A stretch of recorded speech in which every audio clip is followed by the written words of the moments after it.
I keep coming back to this concept of spiritual health. How about that one? That has less baggage to it. I think a lot of adverse psychology and sociology comes from people that are pitching something, but it's just because it's based on a utopian or overly idealistic envisioning of a future that is unrealistic, or in fact absolute opposite of what the future will be, which will be impoverished and debauched and dangerous and way less prosperous. Now, on an individual level, think of that, the city of your mind. If you're over focused on morose things, you will become morose. If you get into a morose type of habituation, the trick is to get out of it by any means necessary. It's a straitjacket, but it does have its weak spots.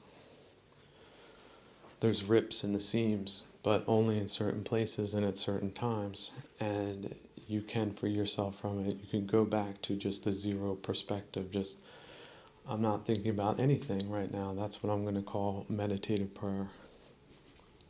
And I'm giving myself 5 minutes. Every thought that comes to my mind, I'm dropping it, just as an exercise in volitional empowerment. And I'm not going to look at them too long. Maybe later I'll come back when you're a little bit stronger, when you have a little bit of inner serenity to reflect on things of that nature, attacks of that nature, debilitations of that nature, degradings of that nature. And you can say, okay, that's something. See, when you're in a little bit of better mood because you're a little bit more enlightened, because your load has been a little lightened, because there's maybe 5 stones less in the sack of stones that's keeping you habitualized in some type of morose viewpoint. Sentimentality for the past, or disappointment with the future that never became something that was murdered and cut down, instead of looking to the present moment, which is free of all such considerations. If you free yourself from those types of thorny brambles that could tear you to shreds in worse ways than any physical object could.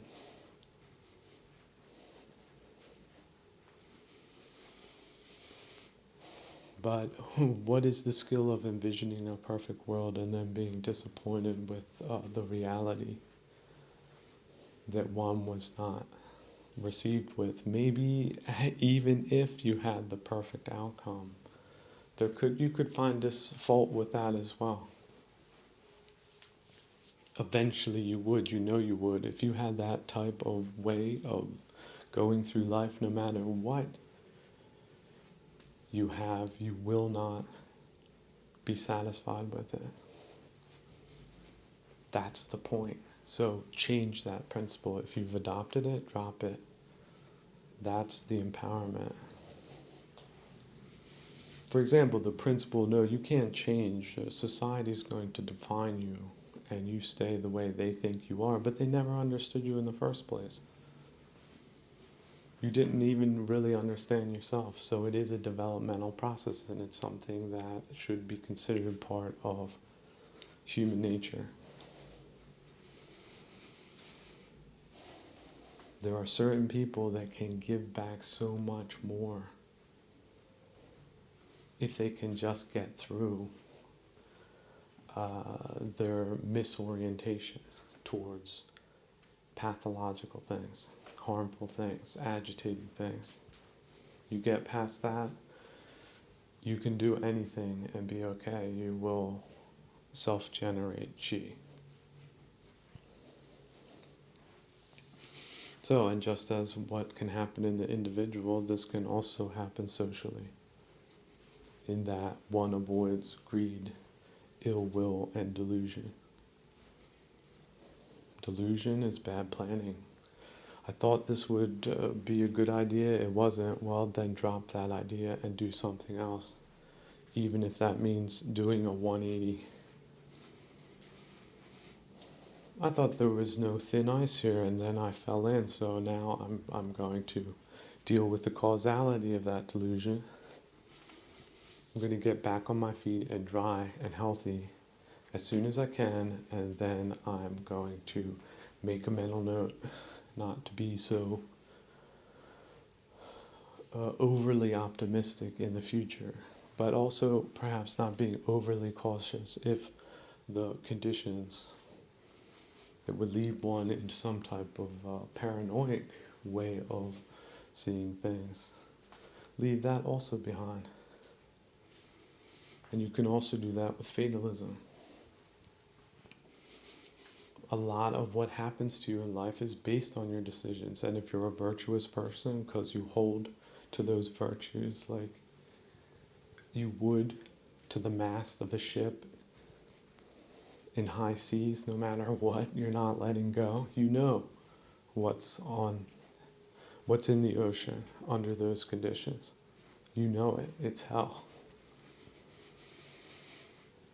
That's why you're going to hold on to the virtues for dear life, but not overcomplicate them that they're not achievable. People overcomplicate virtues. Keep it simple, stupid.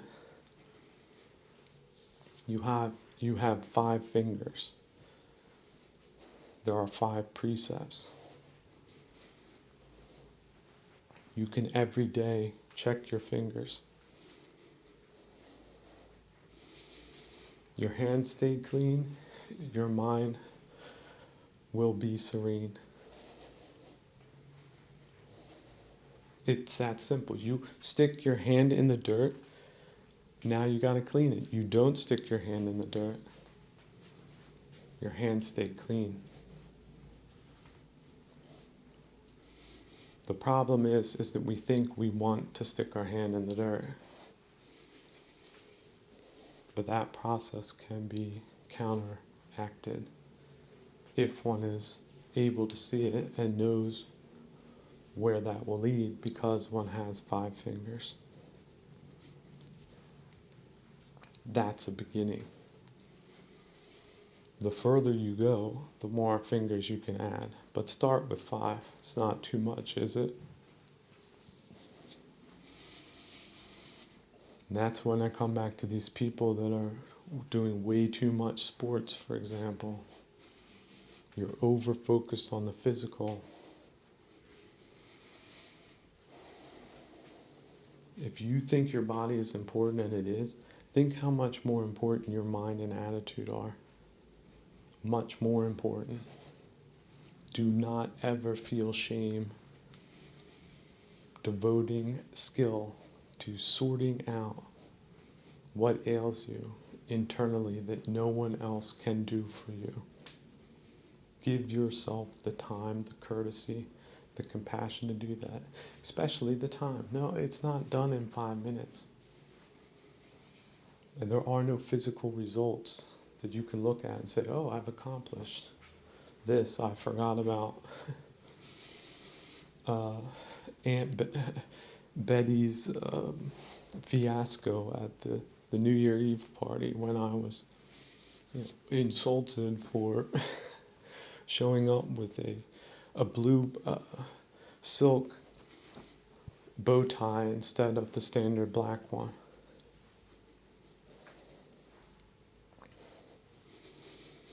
You can't, if you physically wrote that down, I guess you could keep a journal, but see, keeping a journal is materializing the internal on a certain level, and you shouldn't really be materializing the pathologies. You should just be watching them and letting them passively go by not giving them the devotion and importance and energy that they would delude you into committing to them. Because agitating things are things that grab you and hold on to you.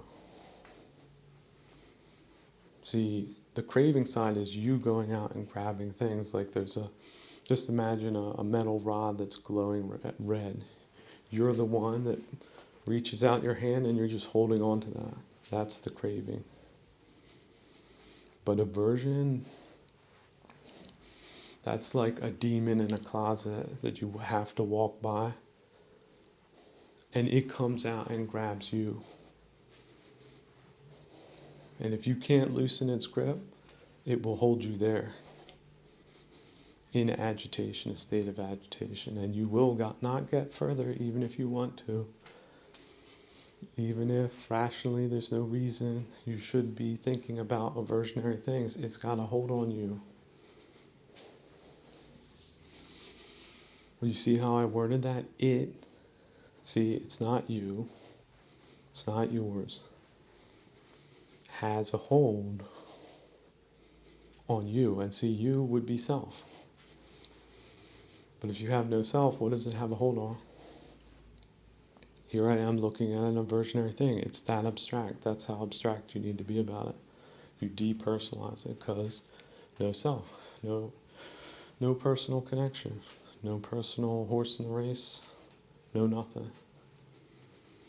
See, no nothing, metaphysics, spirituality, spirit, chi, Tao.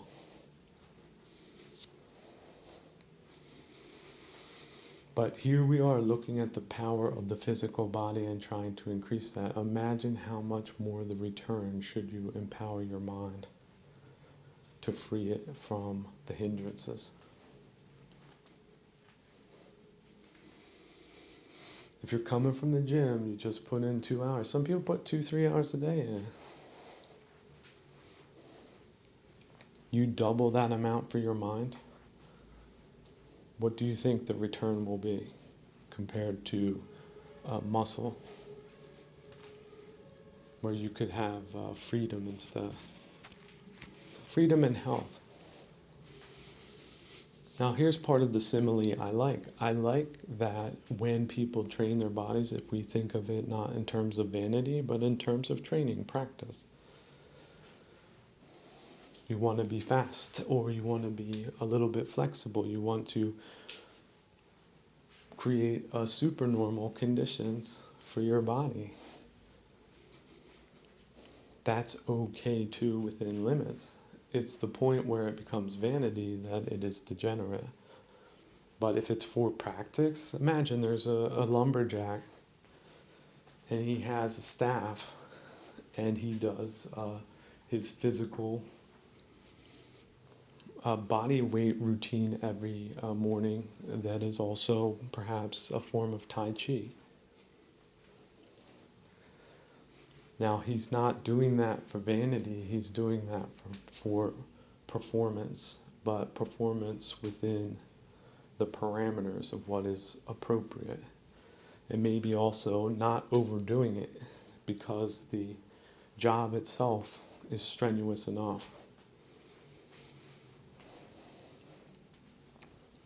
But if one were to go in from strenuous activity to no activity, back to strenuous activity, you loosen up the ligaments and joints, you're essentially increasing your chances of being seriously injured when you're engaged in physical activity such as work. And that work could be being a climber for high voltage lines. Something that's really essential for civilization if you think about it. How many people, especially fat bodies or fat heads, can reliably accomplish such amazing feats as they do if they were not fit physically and mentally.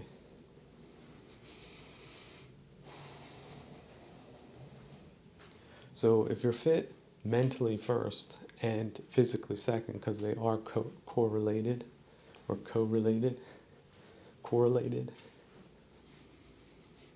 prioritize the spiritual side, really a little bit more. Give that tree, that olive tree, a little bit more water and nutrients and care as you would a bonsai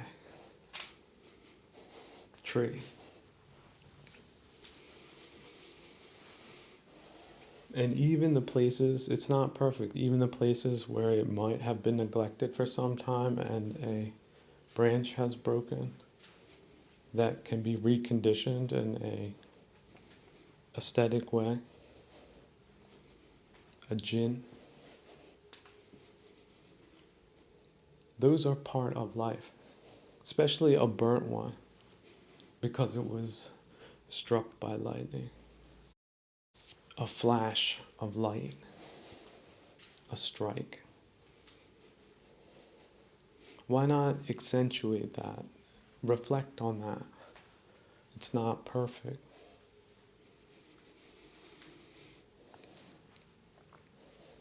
Reflect on the magic and cosmic power and destiny and time of that.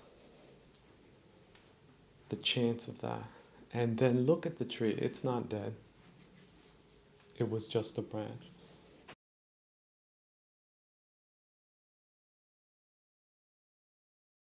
Returning again to the concept or the life of a politician, let's not forget that as worldly people can make mistakes. So it's not about requiring a perfect person, but it does require a person that learns from their mistakes and moves on past them.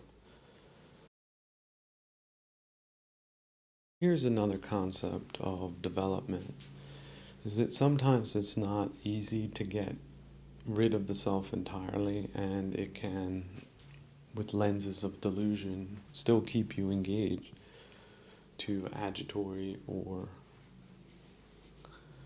attractive things. See, attraction, aversion, and then the distortion of the self in relation to those. Have you ever had a time where you had a craving for something and maybe it was like a candy bar, or your routine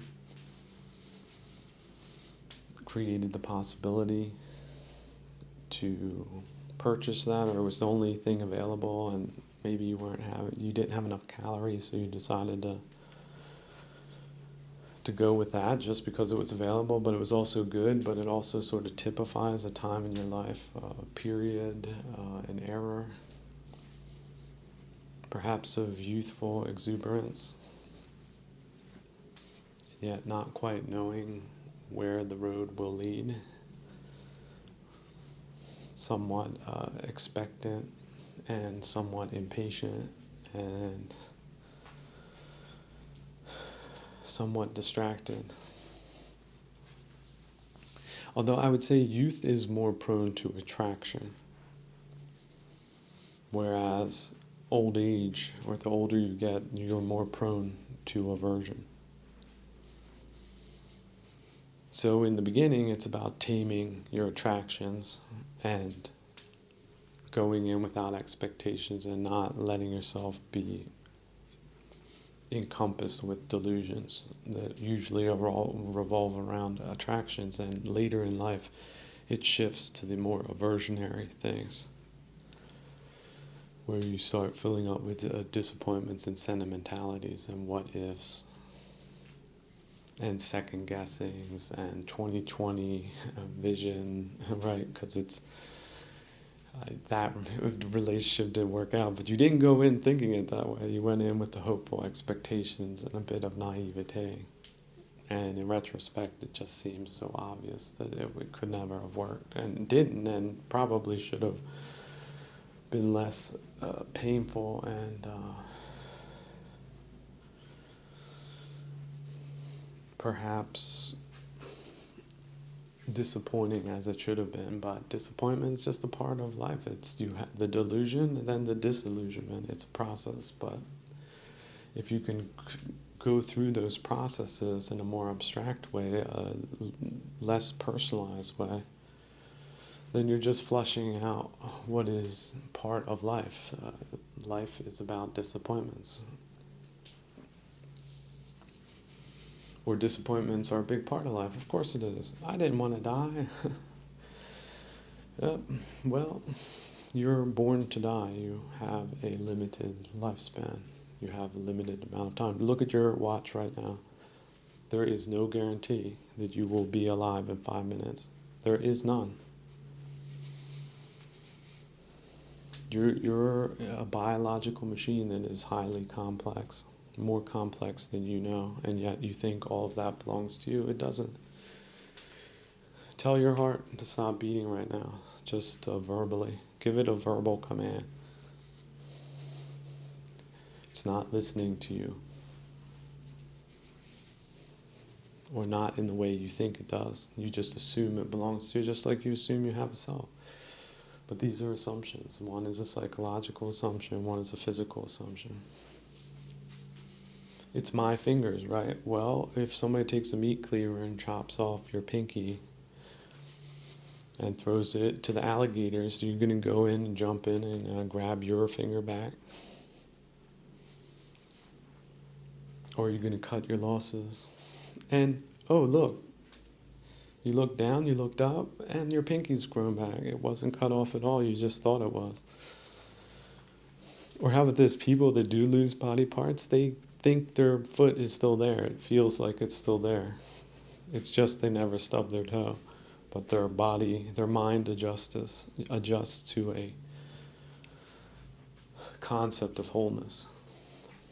This is the new wholeness of the mind. It was built for wholeness. It doesn't make you feel aware that something is missing because you have a new normal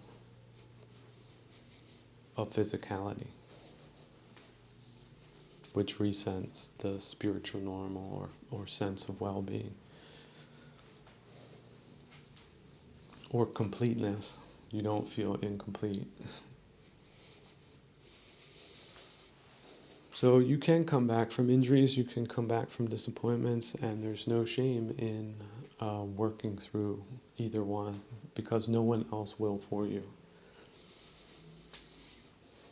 And don't overestimate the unfortunateness of your own personal story, because everyone has one. Some have a lot worse. Some people have enormous amounts of suffering. They've had enormous amounts of bad luck.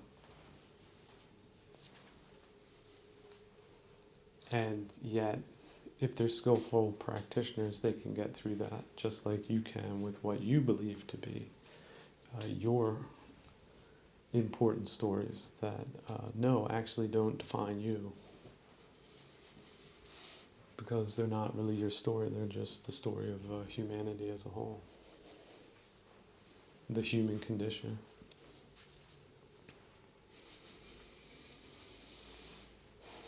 Of delusion and disillusionment.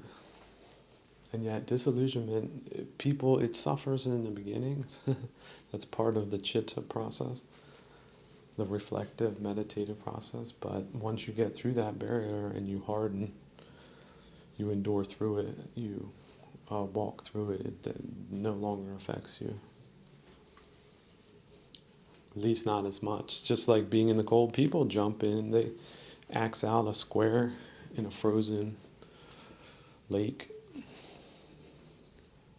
get the banya going, and then take off all their clothes, jump in, jump back out, and get themselves back in the banya, just as a process of increasing rigor. Now, it's not for everyone. I have to say, it's not really my thing. I'm built for southern climes, I feel, or alpine vistas. But especially if you're a very robust person, very alive person, that can increase your resiliency and also burn off any type of slothful or torporist tendencies. Some people got to snap out of it. See, some people are too slow. Some people are too heavy. Some people are too down. Some people are too depressed. They need to snap out of it. They need more vigor. Other people have too much rigor. They need to slow down. And it's for each individual person to decide what to diagnose what they are. Now, of course, it helps when other people to give you clues like, hey kid, you haven't slept in 2 days and you're still running around. You need to slow down, Jack. What do you need to do again? No, you don't. Go lie down, take a nap, take a siesta for a couple of days, take a break. That's not how normal conditions are reached. Oh no, I'm working for the future. Yeah, what type of future are you working for? Driving yourself into the ground and being distracted by permanent waves of attraction and aversion and delusion. That's not skillful. That's worldly. And worldly is known not to be skillful. There's really two different things. There's the worldly life or the skillful life. Take your pick. It's really that simple. So if you do pick, then it's not just picking it, it's staying with it. Like the gym membership, you might want to let the gym membership lapse, but don't let meditative prayer lapse. Don't ever cancel that subscription. Coming back to politics for a moment, because I really want that the most people are helped in the most beneficial ways. That is my intent. There's really no other intent than that. When you do things for free, or when they cost you something but don't pay, I think that is an indication of authenticity. Now, it could be an indication of insanity, which is a good thing, because then you don't have to take it as seriously as you otherwise would if it came from, for example, a president of a country, whether he's elected or not, whether the voting mechanism or the informational space works or not. An unelected president, that's a little bit more serious. You gotta be a little bit more formal, a little bit more up on your behavior and what you say and what you don't say, what you do, what you don't do. But with a crazy person that is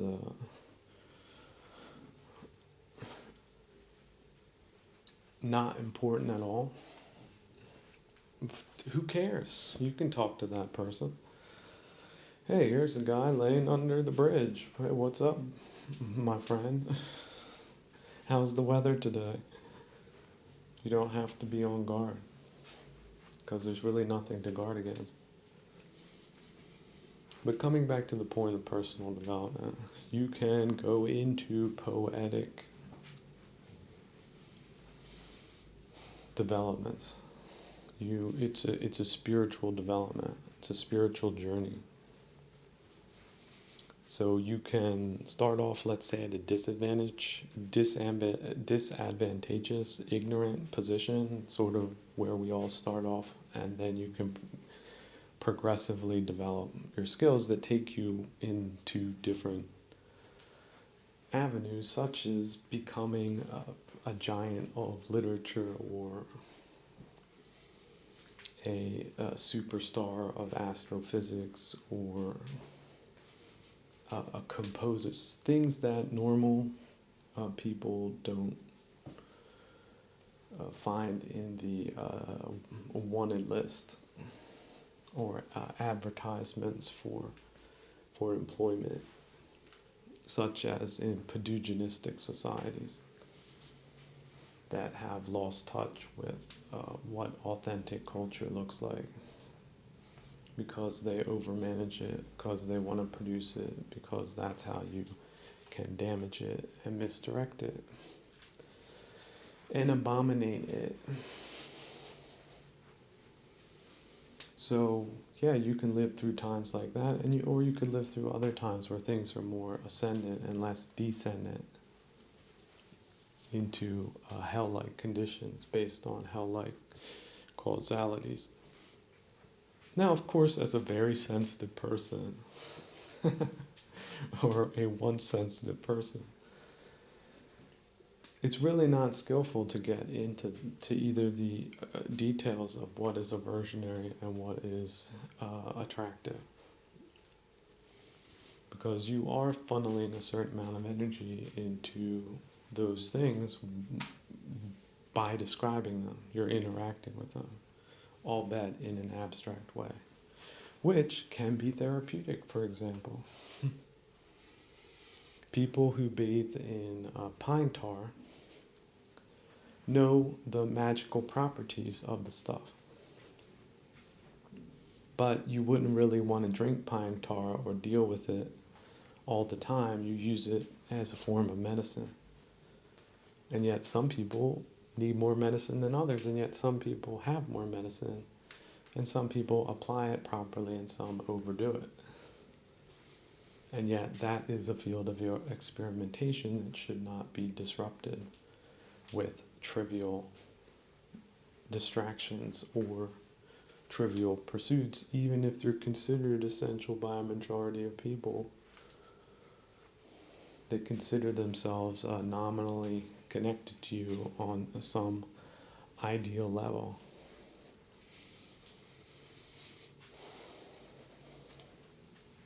And yet, if the institution is defunct, then it's defunct. Otherwise, one would have a position that one does not have because of substitution for inferior things. You can absolutely take a Ferrari dealership with classic Ferraris, drive all those authentic Ferraris into a private garage, and replace them with Trabants of unknown ownership and unknown maintenance scheduling. And it's the same car dealership. So that can be done with culture too. They drove off the Lambos and Ferraris and they replaced it with their ideologically gray and oppressive nothingness of aversion. So unfortunate, there's a lot of theories why the Library of Alexandria and Alexandria in general degenerated so rapidly.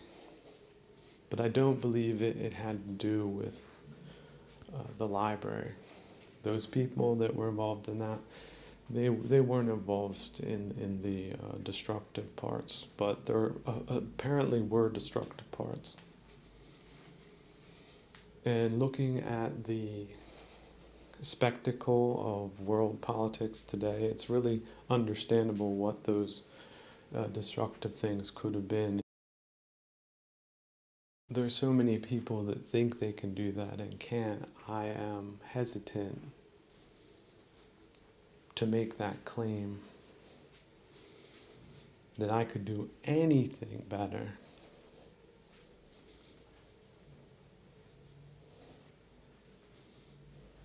Because why would someone make a claim like that if it's not an assurity?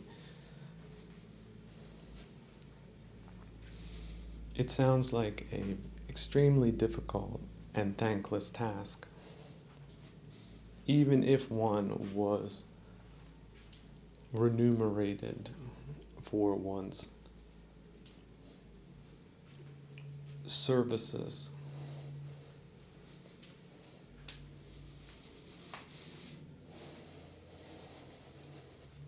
There is also the question of qualifications, because there are qualifications. In fact, you should know the language and you should speak it well. And speaking it well is not just pronouncing it well, it's about having the right ideas that lead to right outcomes for the most amount of people, especially those at the bottom. Look, people on the top are already doing good for themselves. It's really looking at the bottom that matters. Because that's where the most people are that need help and guidance.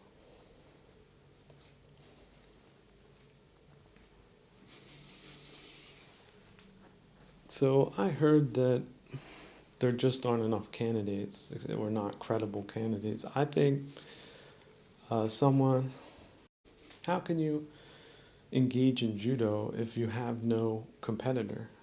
Like, you're just like shadow boxing with yourself. That's no fun.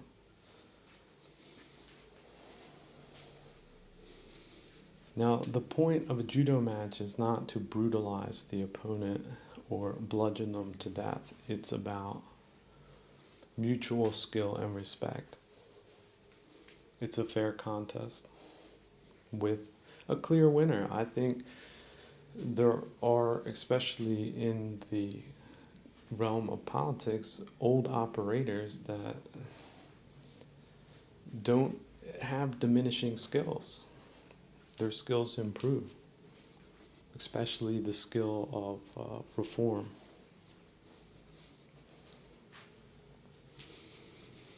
I do not believe that people stop developing. I believe people are constantly developing, and sometimes they make decisions based on perceptions, and that leads to things happening, and then one can change one's mind. And that we cannot really call ourselves human beings unless we give ourselves the capacity to change course. Look, you're driving, take off all of the extras. You're driving your car, you turn left, now you can turn right. You turn right, turn left. And do it at varying times when it's appropriate. You might have to turn around. Don't yell at yourself that you're going the wrong way. You might have to turn around and then turn around again. That's what being a skillful driver is. And if we are all moving forward anyway, why not drive in the most elegant, accomplished, and successful way that one possibly can?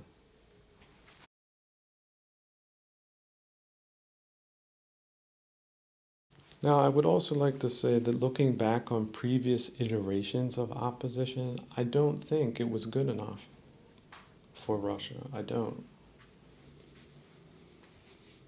I think people who personalize things and insult people or want things that don't belong to them or are associated with the wrong people for the wrong reasons, that's not a good opposition. That's not something that legitimizes democratic theories of governance. In fact, it delegitimizes them.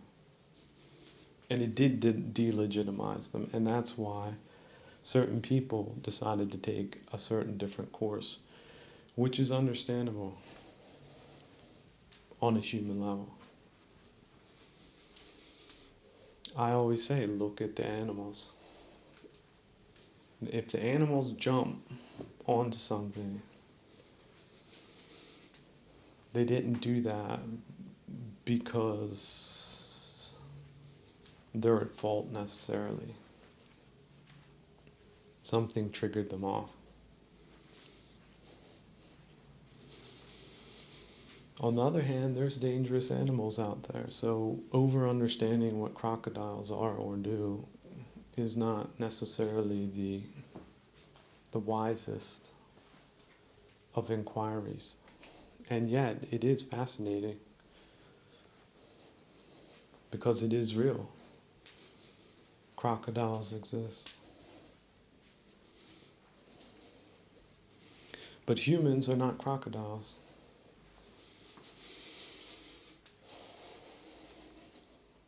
And so there's something to be said about entering elegantly and then departing elegantly,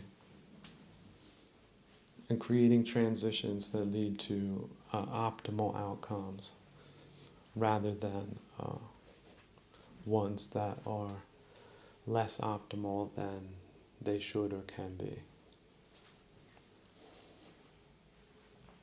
And so, of course, it's not me that has any right or desire to be the premier opposition candidate that Russia deserves, but may not get.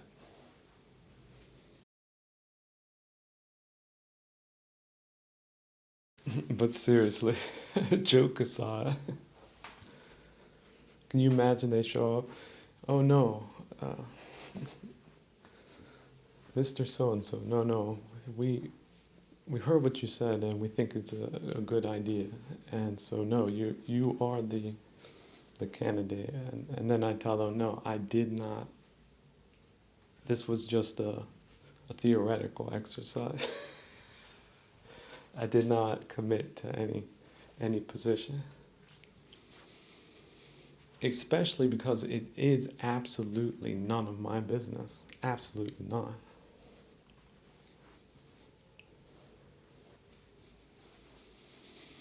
So anyone that would make a claim like that would be ridiculous on the face of it.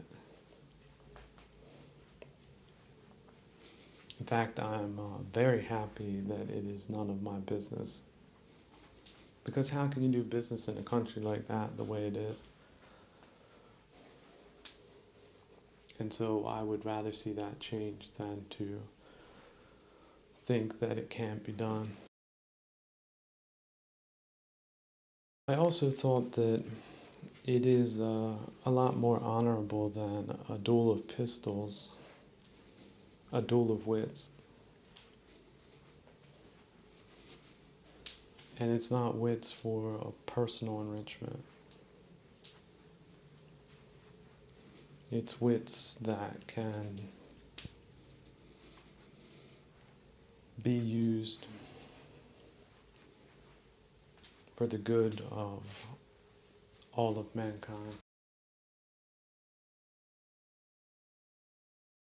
A jump start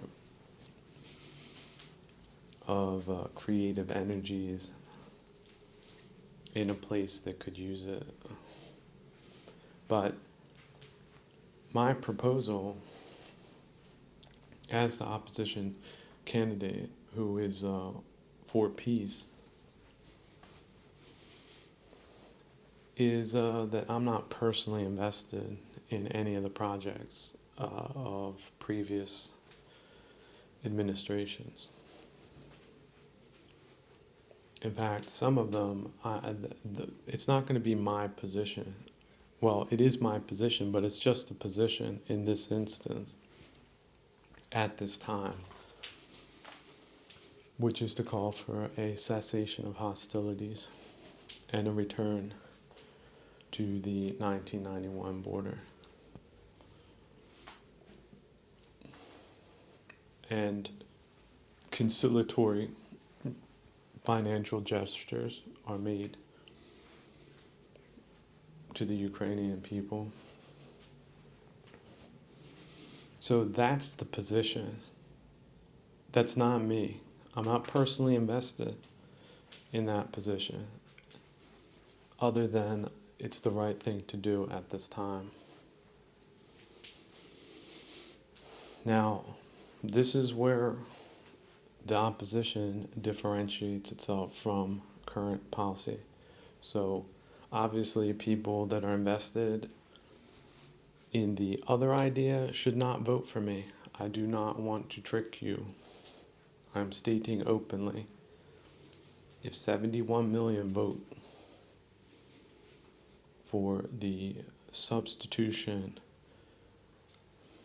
for an opposition candidate, then that is the position that the people have decided will be implemented. No funny business. No broken promises, no, we're not doing this. It's an open statement. This, and it's not because it's something that is going to be used to humiliate people or berate people. It's just the admission that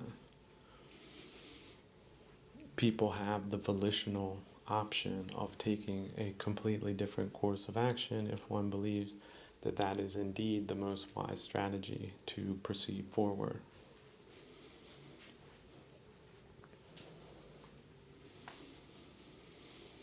Now, of course, that's where the differing opinions are. Certainly in the lower ranks, a lot of people that are just so pro-war, they want to keep things going till they reach Barcelona. They got their foot on the gas. They want those missiles flying every day, every hour, all the time, for years on end. I do not belong to that faction, nor do I seek it out for advice. I see their position. It's understandable given the circumstances and the direction that things have taken, but I disagree with it. That's in opposition. So what that also is stating honestly is, if you don't like that position, if you are for continuous war and hostilities and instabilities and rationings and crackdowns, don't vote for the opposition or the oppositional position or the oppositional candidate. But if you are against those things I just mentioned, then you have an option. Look at that. You go in the supermarket, there's 3 different kinds of bread, not just one. What option do you pick? Are you picking the oppositional candidate for peace? Yes or no? If you say no,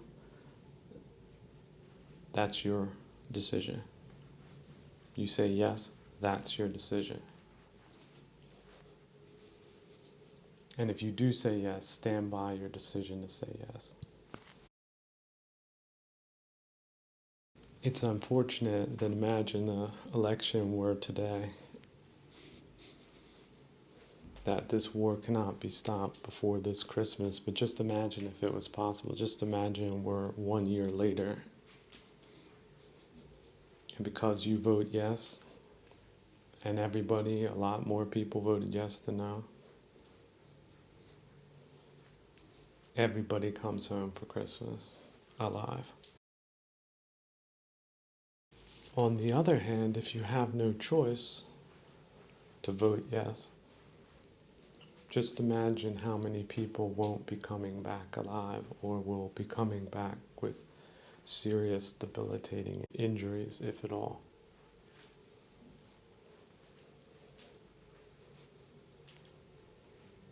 Would you be responsible or negligent if you had the option, if you had the choice? Would you make it? Just think how many lives you could save if only you had the privilege and the right to say yes. The man and the political position labeled as the enemy, that is in fact the friend.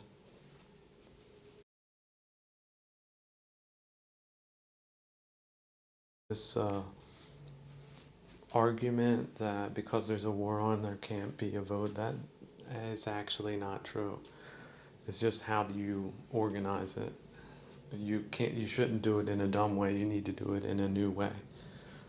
That might not be a perfect way, but it at least indicates that, for example, an oppositional candidate has won the election. And so, what's important is not necessarily switching with the vote. Because wartime is a more attritional time, certainly every 4 years is probably not a bad idea to do a snap election. And if leadership has been lackluster or lagging or questionable, then it's a really important thing that the system works, especially during bad times. So how do you get that done? You can't wait till a war is over. You could lose a war. Then who gives a damn about your future vote? Isn't that a way of just pissing it off? If you're committed to democratic principles, then you're committed to the vote. And I would say you could decide maybe for strategic reasons, but I don't see those strategic reasons. In fact, I see very good reason to stick to the plan of having a vote. Oh, Russia's at war, they're having a vote. Now, people say, oh, it's a fake vote. Well, who cares? Look, that's what public scrutiny and public involvement is about, is that people can look at what's going on during the vote. It's rather important, wouldn't you say? And if they're not paying attention, well, look, all the candidates stink. Isn't that strange? Maybe somebody else can be is qualified for the job that isn't really known to insiders just yet, because these insiders might not be the best thing for the country in the first place. And so it's good to get new people in and get old people out, just as a measure that is depersonalized. It's just about bringing in new faces.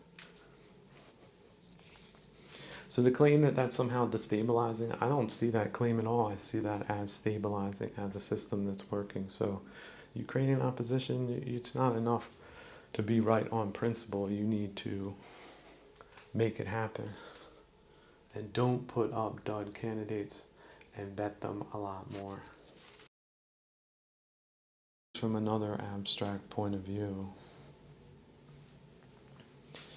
is that we like to think in terms of idealistic wholes and sense some type of contradiction between appearances and what is delivered in terms of culture, such as people promising the moon and delivering toxicity instead. This is some type of basic problem that people have with incredulity. You're incredulous because you can't believe it's happening, but it is happening. That is an exploit. That's just something that's pretending to be legitimate leadership, but in fact is a predatory faction that is maintaining appearances for their own reasons. The country itself, that's just abstract. That's what? We run a tax collection agency. What else do you want? Like when we do that well and we divide up the wealth amongst ourselves and our friends, and they can be as incompetent as they want to be as long as they're loyal, and they certainly are, because they would otherwise be working in a car wash, not running a car wash operation.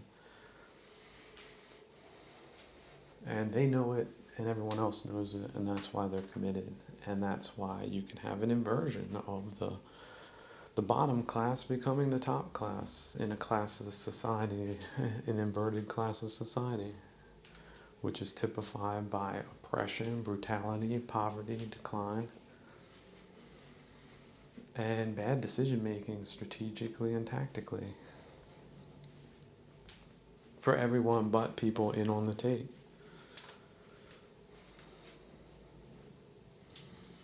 So why wouldn't they try to wear a mantle of universal values and do something else while maintaining the optics? So in their opinion, you're just a complete ignoramus that shouldn't have anything to do with what they're doing, which has nothing to do with the betterment or security or aspirations of the label that they have shoehorned themselves into. So yeah, people, societies, times, all these things are topsy-turvy. It's not an expectation that Westerners have. And yet apparently there's been predatory groups that have specialized in these types of ruses. So as long as the ruse is believed by the majority of people, they feel like they're doing the right thing. When the majority doesn't believe their authenticity anymore, then they turn on them too. It's just that they were never on their side to begin with. They were just on their own side. It's just they tried to make you believe they were on your side too. Trickle down Thatcherism. Yeah, that's a big part of it. So in fact, the money people inherited the political positions that happened to also be Venn diagram with criminal interests. And so there you see it, that combination, that muck, that's what they're comprised of in many countries. That they had certainly nothing to do with building, forming, or directing in any type of beneficial way in socioeconomic, or political terms.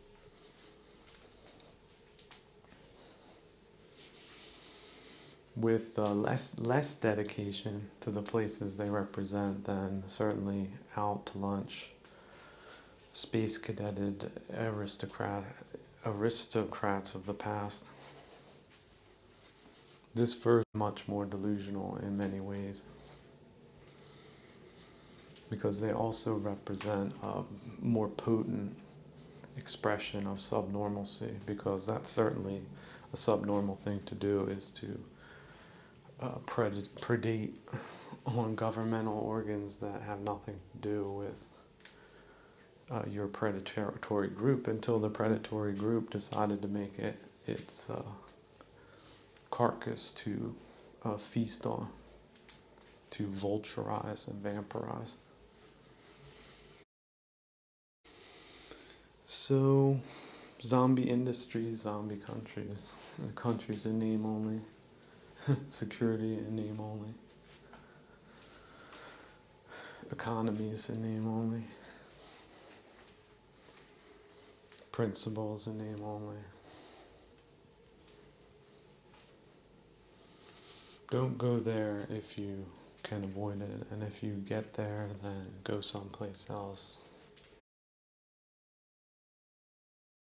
Coming back to the turbo garbage producers, i.e. the infomercialist class, don't take any of them at face value. Their money means nothing if they're just garbage producers.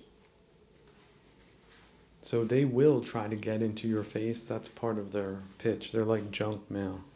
They're going to be in your mailbox. Spam. But you can put in a spam filter. You don't have to be emotionally manipulated about topics that really just involves them. And only negligibly involves others. And yet sometimes they're an indication, right? They're the last rogues to go, according to the program, apparently. Because once you're all alone and isolated because you've burnt all the bridges by committing all the horrible acts of criminal negligence, at least, who's there for your safety net? Like, oh, I should care now. What? Care now? When the whole thing is so obvious, and nobody got out of the Soviet Union without some type of fixes that last intergenerationally.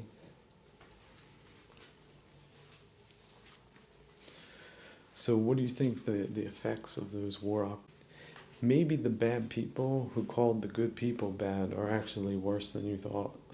So who gives a damn about them? No one will. We certainly haven't given a damn since forever. So what do we have is just competing slavers. We got different versions of slavers that are predatory, right? They do treat their slaves bad. I'll let you know. It's not super bad, like dramatic, whipping people with barbed wire or something, but it's socioeconomic, and politically pretty oppressive, pretty dead too. See, that's the thing about innovation that they so crave and are greedy for because they don't have it. Well, they killed it with their administration and their usurpations and their poisonously, exterminatively, toxically cultures and discussions and framings and machinations and usurpations and substitutions and tinkerings and raisings of rent and other things. So yeah, they killed it, and then think about it. Did they ever like it? Were they ever involved in it? Were they ever part of it? No. Actually, there was a lot of animosity, so obviously there was a lot of people with animosity, and they continued that animosity, and the results of that are quite telling for all parties involved, especially the victims that are dead, by the way, many of them. But there's a lot more going to be dying. Unless a new leadership principle, a new leadership entirely, and new people decide to turn things around for a change. And not just on superficial levels that don't matter. Like personalities, the cult of personality, the little C celebrities, and their invisible henchmen that can't get legislation passed, which is essential for the security of countries that are extremely valuable for their cultural contributions that are hard to quantify monetarily, but money people don't see that because they're blinded by digits, essentially. Just imagine a person that has zero sensibility to the environment and they're then in charge of a construction site. That construction site's going to look messed up and messy and dirty and careless. And the places they manage, they do look that way. They are run that way. And the results are predictable. Which is why in this, at least in my time, extremely intelligent people went completely mad. Knowing that a better future was certainly possible and achievable, and yet they sabotaged it for their own reasons that made sense to them at the time. So when was there never on this planet foolish people that did foolish things that caused foolish conditions? Especially just the bad atmosphere. You're in the concert hall, you've got the magically talented musicians, you've got an architecturally significant venue, you've got a deep history of extreme excellence, and all that comes together, and then these people come in the first box seats and started to just trash the place and shut it down. That's essentially what they did, where they can. So if they're around you, they're not your friends or buddies or associates or partners or contemporaries or equals or anything. They're going different places, thinking different things, getting different things in return for different deeds that might be qualitatively catastrophic for large numbers of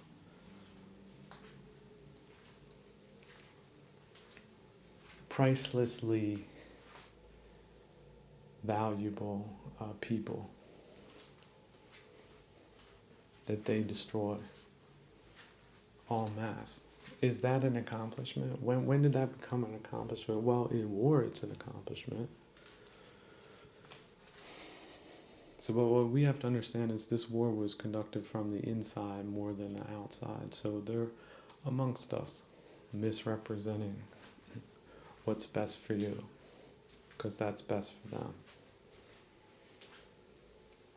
And they do pay a lot of money for it, and they do get very bad results.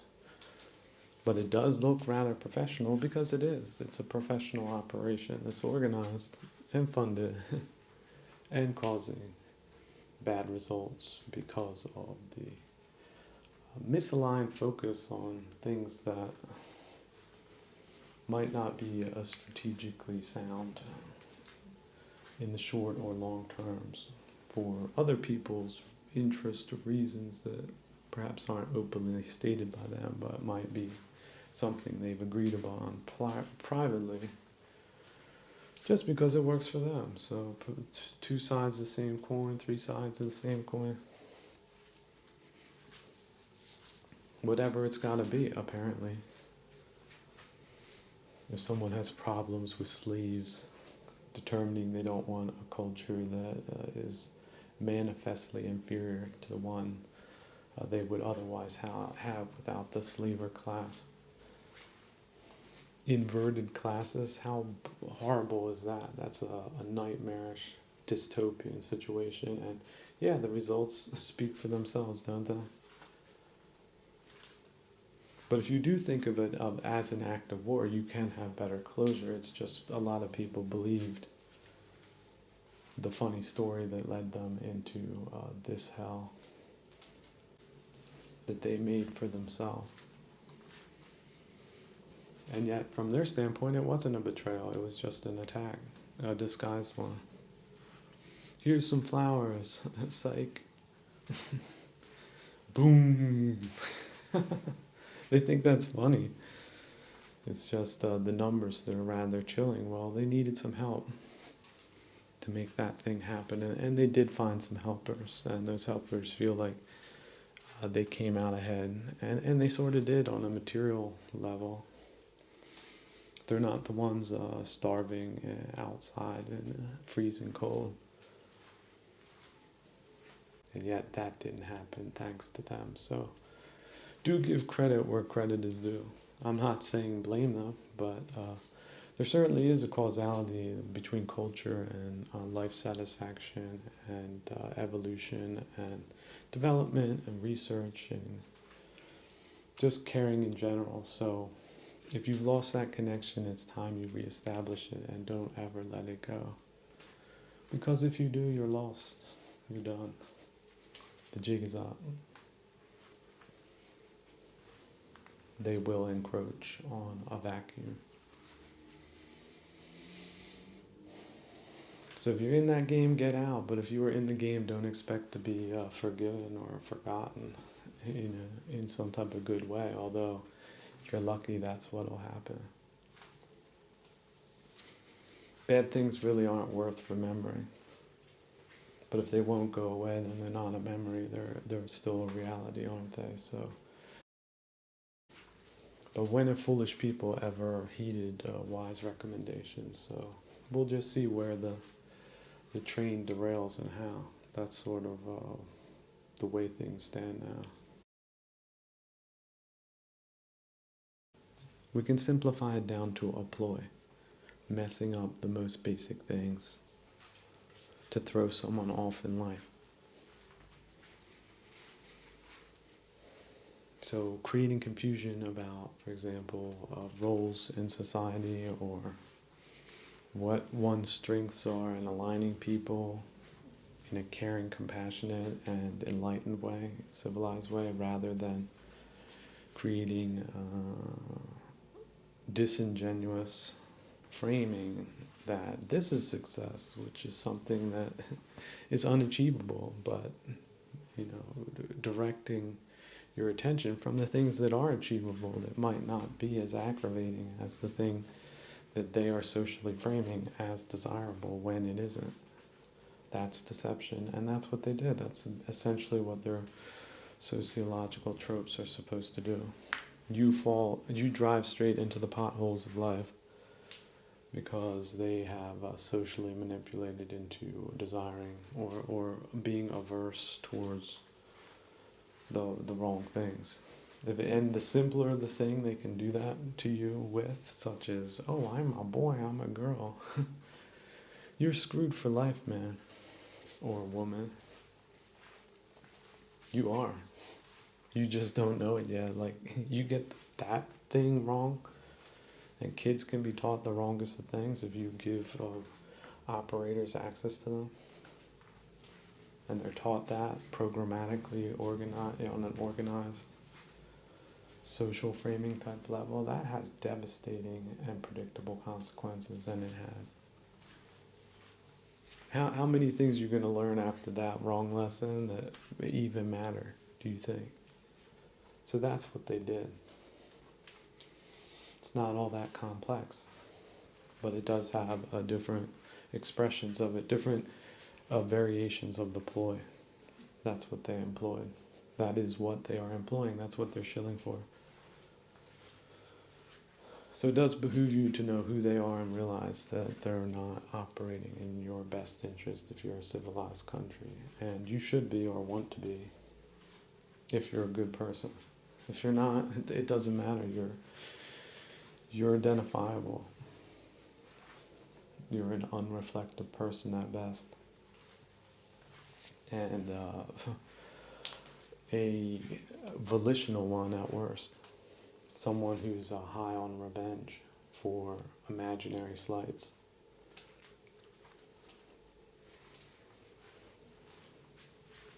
You don't think it took at least a contingent keep a straight face when these programs were kicking off in different places at different times, all at the same time?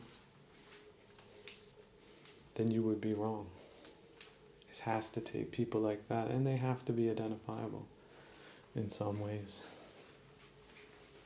especially as it expresses itself in their behavior if a light is shined on it, which apparently was kept in the dark instead by responsible parties that were sipping gin before lunch and looking at charts on a monitor type people that lived elsewhere.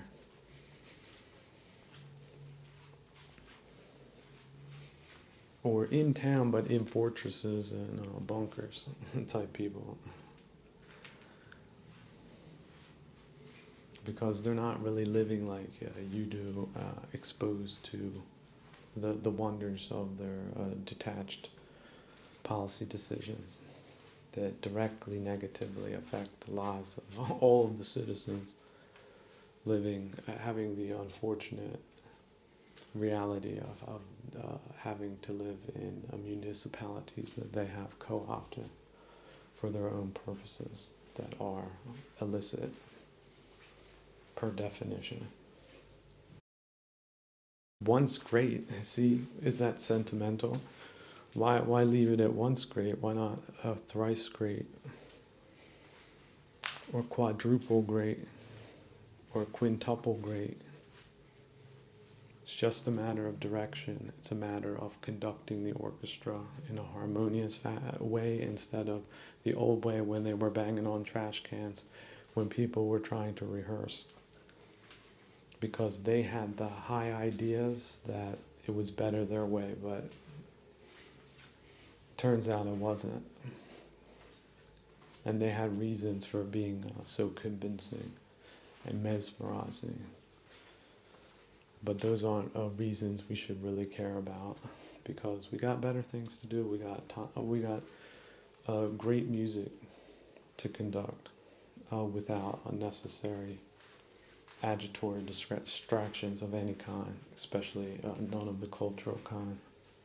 Trash culture, trash it. That's what you do. You don't roll in it. You identify it, you trash it. You don't pick it up. You don't interact. You're not in trashed frames. Poison frames, you don't, it's like a bear trap. Your toe, you might go over the metal teeth, but you don't step where the trap is sprung. You daintily walk around it. And the people operating with that ploy as well, which is connectivity, engagement with a bear trap, that there's no win inside. But it does mess you up, and then they might misdirect you in the wrong direction by identifying you with some false group, some false agreed party, to align you with their global interests, which might be contradictory, most likely is based on the facts on the ground. Is that better for you long term? I don't think so. But they're trying to pitch you. Let's not forget, they have a lot of production costs, but you pay nothing to watch them, so why should you believe what they say? Why would it seem so foreign to you to believe that they have vested monetary interest in what they say and how they present things, even if it has nothing to do with the God-honest truth? We used to know these things more instinctively, but they've become a lot more convincing to a lot more people. So people need to start tuning out a lot more from these operators. You smell anything fishy? Dump them. Dump them. Click away, close the window, walk outside. Do less screen time in general. And then social media, I would... There's different alternatives out there. I think Mastodon was one.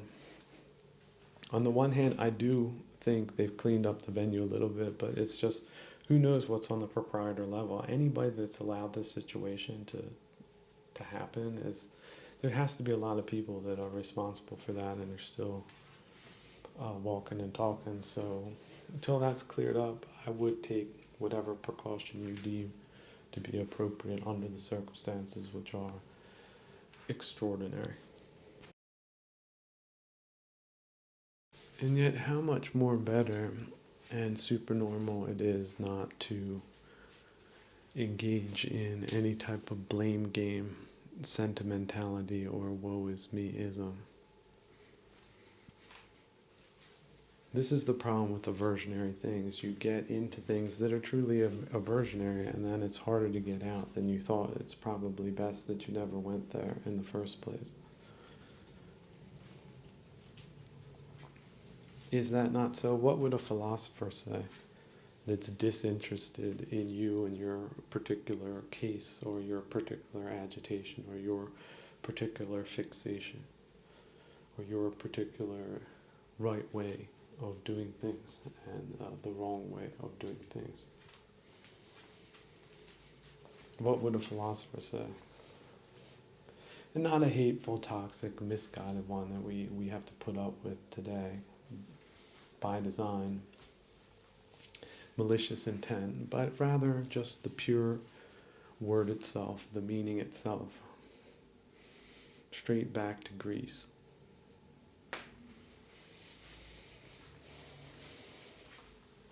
What a good time that must have been in a lot of ways, and yet that's a vigorous way to live. And they were vigorous for a time, and yet where are they now? Well, they dispersed. It's a populous area, right? Contested areas, contested territories, contested things, contested people. When was the Byzantine Empire never contested? So we're talking hundreds of years here, people. So you can go back to that and you can read up on the personalities. And unfortunately, a lot was lost. But there are some plausible theories that seem plausible to me based on how fallible human nature can be, especially when you have people at the top that have disastrous results. This is why, look, clowns, bring in some clowns in these experimental films that I'm storyboarding. But not in a scary way. The clown breaks up the monotony of things, the seriousness of things, gives you the possibility of seeing things in a new perspective. It's a radical break with what could truly be bad times or pathological behavior or contention or division or what do human beings do? We are ape-like creatures. We're similar to apes. We have 2 feet. We have 2 hands. They have the same thing. They have 2 eyes and a mouth, so do we. But I do know what is unwise, and what is unwise is blaming people for mistakes. How can we have compassion on the greedy person? Because we know it's a chief defilement, and we know that engaging in greed will with causality create bad conditions for the greedy person specifically, or greedy people, as well as the people that they predate on. You see, that's the real sales pitch to greedy people, to stop being greedy. It's better for you, specifically. Essentially. Practically, in every way. But giving it up is as hard as giving up aversion. I have struggled for days on end with aversion. I've wrestled it like a python snake. Had itself twisted and curled around my torso and everywhere else, squeezing me to death.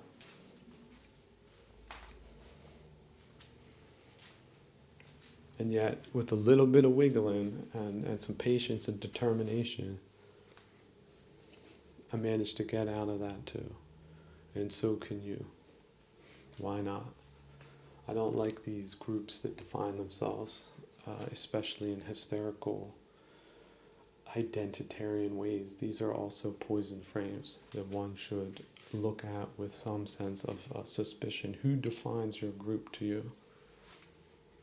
Why are you this group? What is this word?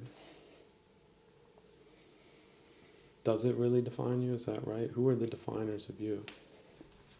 If it's not yourself, if there's no you, no yours.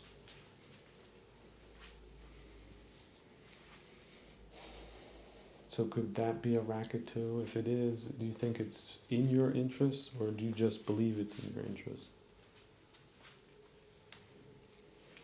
And that's how you become compliant and conform to what they say is what you are, because they're them. They define you because they say so, essentially, and there is no alternative reality to their dictatorial reality, where everything they say is right and everything you say is questionable. Is that a reciprocating, beneficial relationship? Yes or no? I want an answer. Who's honest with themselves? Answer yourself first. Don't answer me. It doesn't really matter if you're right or wrong, does it? As far as I'm concerned. But it should matter to you to be right as far as those first principles are concerned. So you're more of a group than you are a human being? Well, that's you. That could be the old you. The new you might not need that to transcend normalcy. Why is that concept so off-putting to so many people when they should embrace it and say there is normal groups, normal people defining themselves as groups, and then there's above normal, the people that don't do that. And yet we can still concede practical considerations that are not misdefined by zealotry or bent by zealotry or utopianism. We don't have to go to any type of extremes to be good people, according to people that think they know what's best and don't. So, what's the ploy there? Oh, then you're excluded from society. You failed the compliance test. We demand bad taste and lunacy in our venues. You have to wear your shirt inside out and your pants on backwards and your left shoe on your right shoe to conform to their dress code to get into their venue. Is that right? You're way better off outside that venue. And the people that go in, you know what you look like? You don't look quite put together. That's for sure. Even if you claim the contrary. And yet, what if your idea of a version was wrong? Why don't you walk away and then walk back with a new perspective on life, new insight, a new non-identity, a new non-aggression pact with yourself and the world, with the universe itself. If diplomats and presidents and other, one would hope more accomplished people can do it, why can't you make a contract with yourself and follow through, conquer yourself and the world?